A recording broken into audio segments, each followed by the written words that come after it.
ஸ்ரீசக்கர வரதாச்சாரியம் சுத்தசத்வ குருத்தமம் ஸ்ரீநிதிம் ராகவம் வந்தே ஹியபார கருணாகரம். கவசம் கனெக்ட் நேயர்களுக்கு நமஸ்காரம். பெரியாழ்வார் திருமொழி 3ஆம் பத்து 6ஆம் திருமொழியின் 2வது பாசுரத்தை அனுபவிக்க நாம் அப்படியே மானசீகமாக ஆயர்பாடியை சென்று அடைகிறோம்.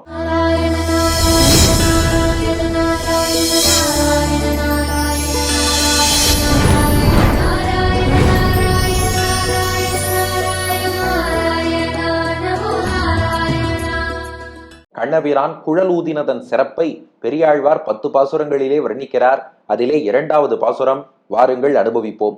இடவணரை இடத்தோளொடு சாய்த்து இருக்கை கூட புருவம் நெறிந்து ஏற குடவயிறுபட வாய் கடை கூட கோவிந்தன் குழல் கொடு ஊதின போது மடமயில்களோடு மான்பிணை போலே மங்கைமார்கள் மலர் கூந்தல் அவிழ உடை நெகிழ ஓர் கையால் துகில் பற்றி ஒல்கி ஓடரிக்கண் ஓட நின்றனரே. இடவணரை இடத்தோளொடு சாய்த்து இருக்கை கூட புருவம் நெறிந்தேற குடவயிறுபட வாய் கடை கூட கோவிந்தன் குழல் கொடு ஊதின போது மடமயில்களோடு மான்பிணை போலே மங்கைமார்கள் மலர்கூந்தல் அவிழ உடை நெகிழ ஓர் கையால் துகில் பற்றி ஒல்கி ஓடரிக்கண் ஓட நின்றனரே. இப்போ முதல் 2 அடிகள் கண்ணன் எப்படி குழல் ஊதினா அதை அப்படியே வர்ணிக்கிறார். ஒரு நிமிஷம் அப்படியே மனக்கண்களை திறந்து கொள்ளுங்கள்.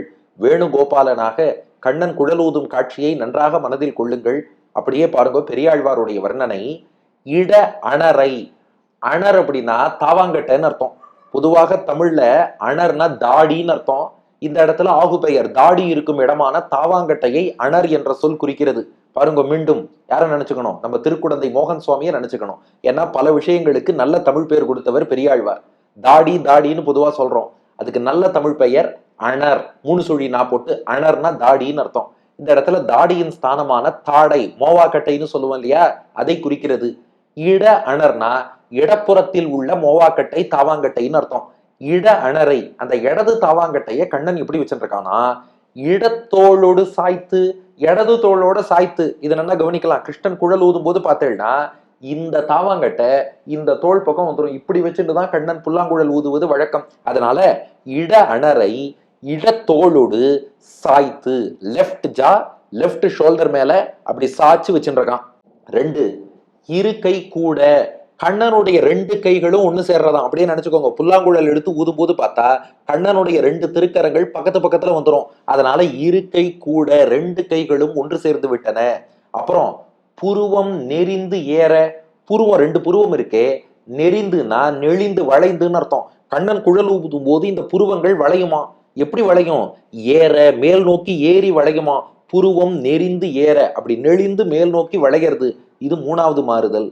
4 குட வயிறுபட, படனா தோன்றன்னு அர்த்தம். வயிறுபட, வயிறு தோன்றுகிறதாம். எப்படி? குட, குடம் போல. குட வயிறுபடனா கிருஷ்ணனுடைய வயிறு குடம் போல தெரியறதாம். என்னப்பா இது, கிருஷ்ணன் எவ்வளவு ஸ்லிம்மா இருப்பார், நமக்கு வேணா அப்படி இருக்கும். கிருஷ்ணன் வயிறை போய் குட வயிறுபட குடம் போல தெரியறதுன்னா அது அப்படி இல்லை. மாமுனிவர் அழகா வியாக்கியானம் பண்றார். புல்லாங்குழல் ஊதும் போது வயத்திலேருந்து அந்த வாயுவை நன்றாக உள்வாங்கி அந்த துளைகள்ல செலுத்தணுமா. அந்த காற்றை நன்றாக அடிவயத்திலேருந்து குழல்ல உள்ள துவாரத்துல செலுத்தினால்தான் இசை நன்னா வருமா. அதனால கண்ணன் என்ன பண்ணுவானா, முதல்ல காற்றை தன் வயிற்றிலே நிரப்பிக் கொள்வானா. வயத்துல காத்த நிரப்பிண்டு அதுக்கப்புறம் அந்த புல்லாங்குழல் வாயிலாக வெளியிடுவானா. அப்ப அந்த காற்றை வயத்துல நிரப்பும் போது வயிறு குடம் மாதிரி ஆகும் இல்லையா. அதனால குடவயிறுபடனா கிருஷ்ணன் ஃபேட்டா இருக்கார் அல்லது தொப்ப வந்துருத்து, அப்படி அர்த்தம் இல்லை. காற்றை வயிற்றில் நிறைத்து கொண்டு குடம் போல் தோன்றும்படியாக ஏற்படுத்தி கொண்டு புல்லாங்குழல் ஊதினான்னு புரிஞ்சுக்கணும். ஆகையினால குட வயிறுபட, குடம் போல் வயிறு காற்றால் நிரம்ப. வாய் கடை கூட, வாய் கடைனா வாய் ஓரம்னு அர்த்தம். கடை அப்படின்னா ஓரப்பகுதி. வாய் கடைனா வாயின் 2 ஓரங்கள் இருக்கு பாருங்க.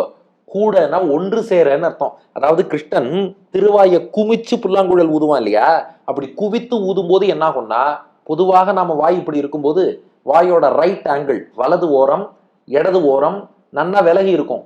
ஆனா குவிச்சு நாம குழல் ஊதும் போது இந்த 2 ஓரங்களும் பக்கத்துல வந்துடும். அதான் வாய் கடை கூட. இந்த 5 மாறுதல்களை அப்படியே மனசுல வச்சுக்கோங்க. இட அணரை இடத்தோளோடு சாச்சுட்டான், 2 கைகளையும் சேர்த்துனுட்டான். புருவத்தை வளைச்சு மேல் நோக்கி உயர்த்திட்டான். வயத்துல காத்த நிரப்பி குடம்போல ஆக்கிட்டான். அத்தோடு வாயின் 2 ஓரங்கள் அருகருகே வரும்படி குமிச்சுட்டான். குமிச்சுண்டு கோவிந்தன் குழல் கொடு ஊதின போது, இந்த இடத்துல கொடுன்னா கொண்டுன்னு அர்த்தம். கோவிந்தனாகிய கண்ணன். ஏன் கோவிந்தன்னு சொல்லணும்னா அதுக்கு மாமுனிகள் வியாக்கியானம், அதுவா அவனுக்கு புல்லாங்குழல் ஊதி ஊதி பழக்கம். கோனா பசு, கோவிந்தன்னா பசு மேய்ப்பவன். ஒவ்வொரு நாளும் பசுக்கள் நன்னா மேயணும்னு சொல்லிட்டு புல்லாங்குழல் ஊதி ஊதி நல்லா பிராக்டிஸ் பண்ணி பழகின்றவன். அந்த கோவிந்தன் குழல் கொடு, புல்லாங்குழலை கொண்டு ஊதின போது அந்த நாதத்தை எழுப்பினான். இப்ப எதுக்குன்னா பசுக்களுக்காக இல்ல, கோபிகைகளை கூப்பிடுறதுக்காக புல்லாங்குழல் ஊதினான். வாருங்கள் கோபிகைகளே நடனமாடுவோம் என்று அழைத்தான். அப்படி அந்த கோவிந்தன் புல்லாங்குழல் ஊதின அந்த நேரத்தில் என்னாச்சு, பெண்கள்லாம் ஓடி வராலாம். அப்படியே பாட்டின் அடுத்த 2 அடிகள் பாருங்க. மடமயில்களோடு மான் பிணைகள் போலே மங்கைமார்கள். ஓடி வந்த பெண்களுக்கு 2 உதாரணம் கொடுக்கிறார் பெரியாழ்வார். அதுல மடப்பம் அப்படின்னா பவ்யமா பணிவா இருக்கிறதுன்னு அர்த்தம். அதனால மடமயில்னு சொல்வதாலே இது பெண் மயில்கள்னு நல்லா புரியுது. ஆக மடமயில்களோடு அந்த பெண் மயில்கள் போலவும், மான் பிணை போலே, பிணைனா பெண்ணுன்னு அர்த்தம், மான் பிணைனா என்ன அர்த்தம், பெண்மான் போலே, மடமயில்களோடு மான் பிணை போலே, அவ பணிவான பெண்மயில் போலவும், மானின் பேடை பெண்மானை போலவும். இதுக்கு 2 உதாரணம் சொல்லணும்னா மாமுனிகள் வியாக்கியானத்துல அழகா காட்டியிருக்கார். மயில்னு சொன்னது அவ சாயல்ல மயில் போல இருந்தா, மான்னு சொன்னது அவ கண் பார்வையில மான் போல இருந்தா. இதான் பின்னாடி புதுக்கவிஞர் மான் அல்லவோ கண்கள் தந்தது, மயில் அல்லவோ சாயல் தந்ததுங்கிறார். இது கம்பரும் பாடினதுதான். மானின் விழி பெற்று மயில் வந்ததென வந்தாள்னு. அதுபோல மடமயில்கள் என்னும் போது சாயல்ல மயில் போல இருக்கா, மான் பிணை என்று சொல்லும் போது பார்வை கண்ணிலே மான் போல இருக்கிறார்கள்னு புரிஞ்சுக்கணும். மடமயில்களோடு மான் பிணை போலே மங்கைமார்கள் மலர் கூந்தல் அவிழ. இதுல ஆச்சரியம் பாருங்க. கண்ணனுடைய குழலோசையை கேட்டா தானா, அதாவது அவ திருமேனி முழுக்க மாறுதல்கள் ஏற்படுறதாம். என்னாச்சுன்னா நம்ம உடம்புல பொதுவா மெய் சிலிர்த்து போறதுன்னு சொல்லுவோம் இல்லையா, இவர்களுக்கு கேசம் எல்லாம் சிலிர்த்து போச்சான். சிலிர்த்ததுல என்னாச்சான், தலையெல்லாம் நன்னாதான் பின்னிண்டு பூவெல்லாம் வச்சுட்டு இருக்கா. ஆனா இந்த ஒரு மெய் சிலிர்ப்புல கட்டி வச்சிருந்த கூந்தல் தானா கலைஞ்சுடுத்தான். அவளுக்கு இந்த நாகரிகக்கார மாதிரி ஃப்ரீ ஹேர் அந்த பழக்கம் எல்லாம் கிடையாது. அவள் நன்னா தான் தலையை பின்னி வச்சிருந்தாளாம். ஆனா இந்த குழலோசையை கேட்ட மாத்திரத்துல மலர் கூந்தல் அவிழ, மலர்கள் சூடிய கூந்தலானது தானே அவிழ்ந்தது. அவிழ்ந்ததோடு இல்ல, அந்த மலர்கள்லாம் கீழே சிதறது. அதை பத்தி அவ கண்டுக்கல. கண்ணனை நோக்கி ஓடுகிறோம்னு ஓடினா ஏற்கனவே தானா இது அவிழ்ந்துருத்து.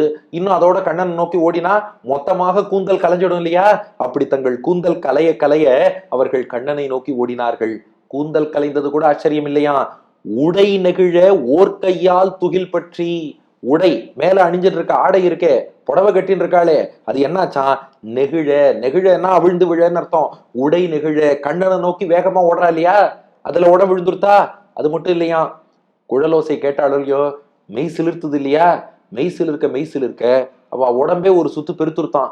அதனால ஏற்கனவே கட்டின்னு இருந்த ஆடை அது அப்படியே நழுவி கீழே விழ ஆரம்பிச்சுடுத்தான். உடை நெகிழ, அந்த ஆடை கீழே விழ. அவளுக்கு இத கட்டின்ட்டு அதுக்கப்புறம் கிருஷ்ணன்ட்ட போலாம், அது வரைக்கும் காத்திருக்க முடியல. அதனால என்ன பண்ணாலாம், உடை நெகிழ அது அவிழ்ந்துட்டே இருக்கு. ஓர் கையால் துகில் பற்றி, ஒரு கையால அந்த ஆடையை அப்படி பிடிச்சுட்டாலாம். மானத்தை மறைச்சுக்கணும். ஒரு கையால் துகில் பற்றி அதை மறைச்சுண்டா. ஆனா இன்னொரு கை கண்ணா கண்ணான்னு கிருஷ்ணனை அழைத்து கொண்டு அப்பவும் கண்ணனை நோக்கி ஓடினா. எப்படி ஓடினான்னா ஒல்கி, ஒல்கினா துவண்டு போயின்னு அர்த்தம். கிருஷ்ணனை எப்ப அடைய போறோம் அப்படிங்கிற துடிப்புல துவண்டு போய் அப்ப மலர் கூந்தல் அவிழ்ந்து போச்சு. ஆடை நழுவி விழறது. ஒரு கையால எடுத்து பிடிச்சுண்டு இன்னொரு கையால கண்ணா கண்ணான்னு அவனை குறித்து அழைத்து கொண்டு ஒல்கி துவண்டு போய் ஓடரிக்கண் ஓட நின்றனரே. எவ்வளவு அழகான பிரயோகம் பாருங்க. ஓடரிக்கண் ஓட. எதனா ஓடரிக்கண்னா கொஞ்சம் ஜபுள் பண்ணிக்கணும். ஓடு அரி கண்ணுன்னு பாட்டு இருக்கும், அரி ஓடு கண்ணுன்னு மாத்திக்கோங்க. இப்ப அரினா என்ன, கண்ணுல ஒருத்தர் ஆசையா பார்த்தோம்னா செவ்வரி ஓடும். அரினா கோடுன்னு அர்த்தம். கண்ணுல ஒருத்தர் ஆசையா பார்த்தோம்னா பெருமாளுக்கு சொல்றா பாருங்க, கரியவாகி புடைப்பறந்து மிளிர்ந்து செவ்வரி ஓடி நீண்டவ பிரியவாய கண்கள்னு. அது ஸ்ரீரங்கநாதன் நம்மளெல்லாம் பார்த்து சந்தோஷப்படுறார், அன்போடு பாக்குறார், கண்ணுல செவ்வரி. இப்ப கோபிகைகள் கண்ணன் ஆசையோடு பார்க்கத்தானே போடுறா. அதனால அரி அந்த செவ்வரி சிவந்த கோடுகள், ரெட் லைன்ஸ். அரி ஓடு கண், அந்த லைன் ஓடக்கூடிய, அதாவது ஓடுறதுன்னா ரன்னிங்னு அர்த்தம் இல்ல. இந்த அரி ஓடுறது செவ்வரி ஓடுறதுன்னா கண்ணுல அந்த கோடு இருக்குன்னு அர்த்தம். அதனால இந்த இடத்துல ஓடுறது அப்படின்னா சில பேருக்கு சொல்லுவா, என்னப்பா தலையில ரயில் ஓடுறதா அப்படின்னு கேட்பா. அப்படின்னா என்ன அர்த்தம்னா தலை வழுக்கையா இருக்குன்னு அர்த்தம். அதனால ஓடுவதுங்கிறத எல்லா இடத்துலயும் லிட்ரல் சென்ஸ்ல நாம புரிஞ்சுக்க வேண்டாம். அது போல செவ்வரி ஓடி இருப்பது, அதான் ஓடு அரிக்கண். அரி ஓடக்கூடிய கண்களோடு ஓட, ஓடன்னா இவன் மட்டும் ஓடலையா, ஓடரி கண் இருக்கு பாருங்க, கண் ஓட, இவாளுக்கு முன்னாடி கண்கள் கண்ணனை குறித்து ஓடின்னு இருக்கான், கண் பின்னாடி இவ ஓடுறாளாம். ஓடு அரிக்கண், அறிவோடும் கண்கள் ஓட, கண்ணனை நோக்கி ஓட, நின்றனரே, இவா துரத்திண்டு போய் அந்த கண் இருக்கும் இடத்தில் இவர்களும் போய் நின்றார்கள். இப்படி கண்ணனை நாடி கோபிகைகள் போனாங்கிறது பாசுரத்தின் கருத்து. இடவனரை இடத்தோளோடு சாய்த்து இருக்கை கூட புருவம் நெறிந்து ஏற குடவயிறுபட வாய் கடை கூட கோவிந்தன் குழல் கொடு ஊதின போது மடமயில்களோடு மான்பிணை போலே மங்கைமார்கள் மலர் கூந்தல் அவிழ உடை நெகிழ ஓர் கையால் துகில் பற்றி ஒல்கி ஓடரிக்கண் ஓட நின்றனரே. இடவனரை இடத்தோளோடு சாய்த்து இருக்கை கூட புருவம் நெறிந்தேற குடவயிறுபட வாய் கடை கூட கோவிந்தன் குழல் கொடு ஊதின போது மடமயில்களோடு மான்பிணை போலே மங்கைமார்கள் மலர்க்கூந்தல் அவிழ உடை நெகிழ ஓர் கையால் துகில் பற்றி ஒல்கி ஓடரிக்கண் ஓட நின்றனரே. ஆக தன்னுடைய இட அணர் தாவாங்கட்டைய இடத்தோள்ள வச்சுட்டான். அதுக்கப்புறம் 2 கைகளையும் புல்லாங்குழல் மேல சேர்த்துட்டான். புருவத்தை வளைச்சு மேல் நோக்கி நெறித்தான். வயிறு குடமாகும்படியாக காற்றை நிறைத்தான். அதன் பின் தன்னுடைய 2 வாய் ஓரமும் ஒன்று சேரும்படி குவித்து புல்லாங்குழலை கோவிந்தன் ஊதினான். ஊதினவாறே மயில் போன்ற சாயலும் மான் போன்ற கண்களும் கொண்ட பெண்கள் அத்தனை பேரும் தங்களுடைய மலர் கூந்தல் விழும்படி ஆடை நெகிழ்ந்து விழுந்தாலும் ஒரு கையால் பற்றி கொண்டு துவண்டு போய் கண்ணன் இருக்கும் இடத்தை நோக்கி செவ்வரி ஓடிய கண்கள் முன்னே ஓட கண்ணை பின்தொடர்ந்து அவர்கள் ஓடினார்கள்ங்கிறது பாசுரத்தின் திரண்ட பொருள். அடியன் வழங்கும் ஆங்கில வடிவம். Keeping his left jaw on his left shoulder and joining both his hands on the flute and his eyebrows curved and pointing upwards, with his stomach filled with air, looking like a pot, and with his angles of mouth joining together as Govinda played music in his flute. All the women folk who appeared like peacocks and had eyes like deers started running towards Krishna with disheveled locks of hair and with their dresses falling down, catching hold of them with one hand, and their reddish eyes running after Krishna.